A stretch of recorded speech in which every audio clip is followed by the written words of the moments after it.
Setiap hari kita berbicara dengan orang lain. Namun, tanpa kita sadari, melalui ucapan, kita juga melakukan sebuah tindakan. Nah, hal ini yang disebut dengan speech act theory.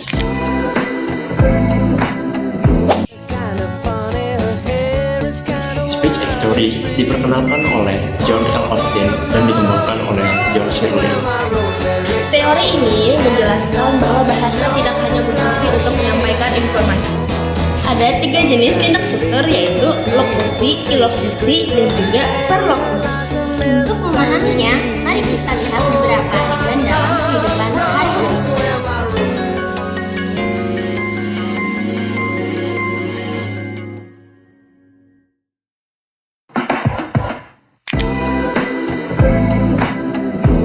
Panas banget ya, Henny? Panas. Dalam speech act theory, ujaran panas banget ya yang diucapkan teman-teman Saddam termasuk tindak lokusi, yaitu kalimat yang secara harfiah menyatakan bahwa kondisi ruangan terasa panas. Di balik itu, terdapat tindak ilokusi, yakni maksud tidak langsung dari penutur yang sebenarnya ingin menyampaikan keluhan atau harapan agar ada tindakan untuk mengurangi panas. Misalnya, menyalakan kipas angin. Respon Saddam yang segera menyalakan kipas angin merupakan tindak lokusi, yaitu efek atau dampak dari ujaran tersebut terhadap pendengar. Karena ujaran itu berhasil mempengaruhi Saddam untuk melakukan suatu tindakan.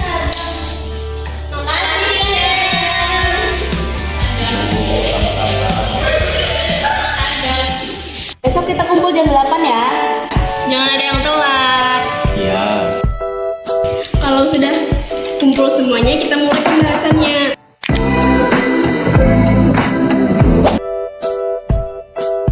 kalimat dan hibah tadi terdengar biasa, tapi efeknya beda ke tiap orang.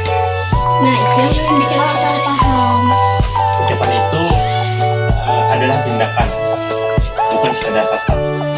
Percakapan tersebut dapat dijelaskan melalui speech act theory, khususnya pada tindak lokusi, ilokusi, dan perlokusi.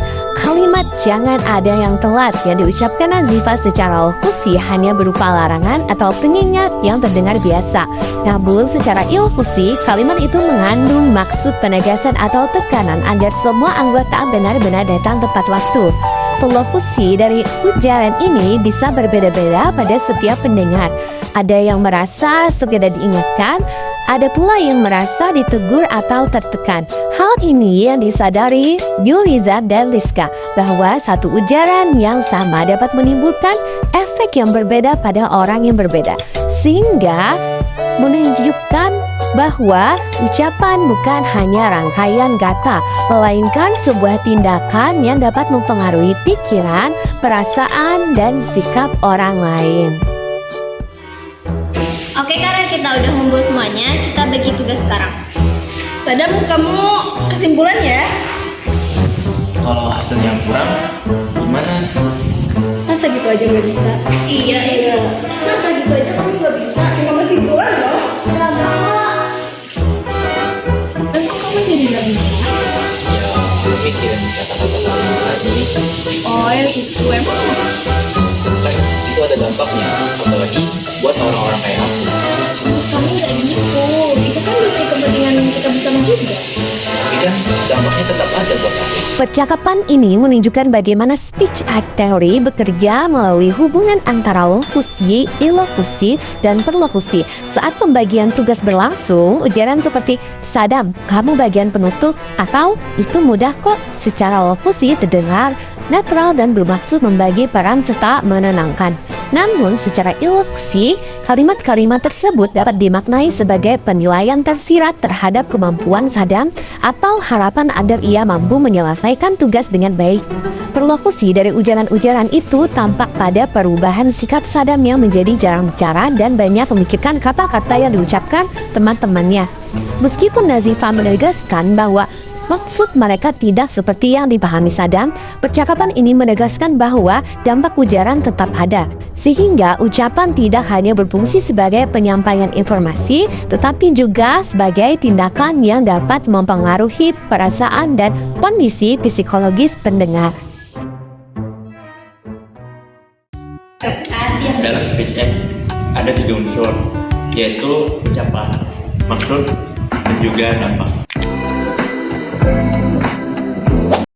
Kita tuh sering berhenti di maksud. Sedangkan diterima oleh orang itu di dampaknya. Berarti satu kalimat bisa punya arti yang berbeda. ya saat kalian bilang aku gak bisa, aku mengartikan aku emang gak bisa. Aku nggak bermaksud kayak gitu. Ya udah deh, aku lebih berhati-hati lagi dalam berbicara. Percakapan ini memperlihatkan dengan jelas konsep speech act theory melalui tindak lokusi, ilokusi, dan perlokusi.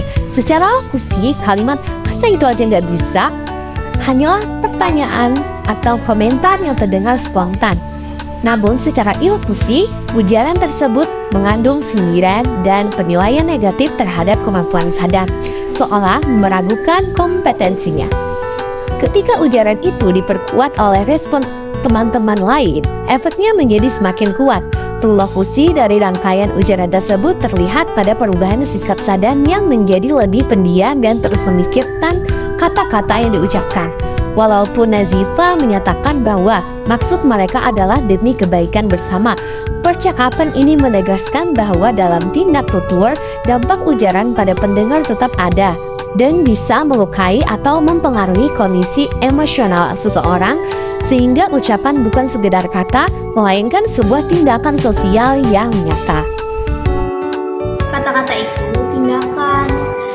Kejujuran itu juga perlu disertai dengan kesadaran. Pendengar juga perlu menyampaikan reaksi. Aku akan menyampaikan jika ada ucapan kalian berdampak pada aku. Maaf lah. Nggak gitu cara maaf. Ya, terus gimana? Yang baik dong. Sadam, aku minta maaf ya. Percakapan ini merangkum inti speech act theory secara utuh. Dalam diskusi, Dulizar menegaskan bahwa tindak tutur terdiri dari ucapan dalam kurung lokusi, kemudian maksud dalam kurung ilokusi, dan dampak dalam kurung perlokusi. Sementara Henny dan Rizka menyadari bahwa komunikasi sering terhenti pada niat baik penutur, padahal yang benar-benar dirasakan pendengar adalah dampaknya. Pada bagian sadam menunjukkan bagaimana kalimat itu mudah, secara lokusi terdengar menenangkan dan secara ilokusi bermaksud memberi semangat. Tetapi secara perlokusi justru membuatnya merasa tidak mampu. Kesadaran ini membuat Aya dan Nazifa memahami pentingnya kehati-hatian dalam berbicara. Pada bagian ini, tokoh menyimpulkan bahwa kata-kata adalah tindakan sosial yang menuntut kejujuran, kesadaran, dan komunikasi dua arah, sehingga baik penutur maupun pendengar sama-sama bertanggung jawab dalam menjaga makna dan dampak sebuah ujaran.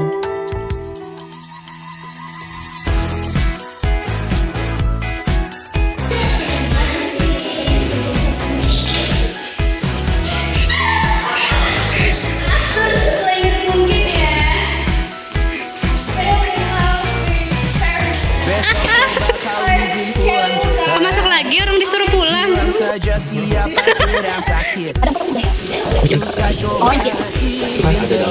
apalagi buat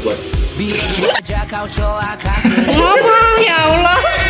Kejujuran itu perlu disertai dengan kejujuran itu juga kesadaran. Ayo Cik. Ya udah deh.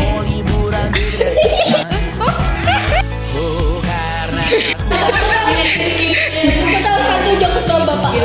King apa yang dia tahu?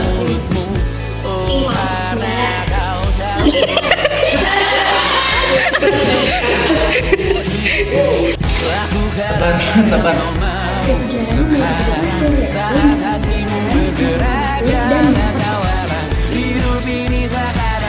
Jar harap sini Jar.